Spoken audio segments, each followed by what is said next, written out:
İslam Azəri xəbər portalının Kim kimdir rubrikasının növbəti personajı Mürtəza Mütəhhəridir.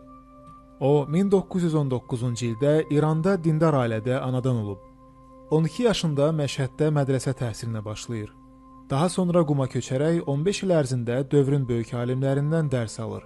O, eyni zamanda çox sadə dini və digər elmlərə yiyələnirdi. 1952-ci ildə dövrünün məşhur siması kimi Tehrana gələrək fəaliyyətə başlayır. O, həm də aktiv şəkildə siyasətlə məşğul idi. Hələ Qumda təhsil alarkən Ayətullah Xomeynidən inqilab ideyalarını öyrənmişdi. Şaha qarşı fəaliyyəti nəticəsində qısa müddətlik həbs edilir. İran İslam İnqilabının əsas təşkilatçılarından biri olub. 1979-cu il mayın 1-i Tehranda terror nəticəsində qətlə yetirilir.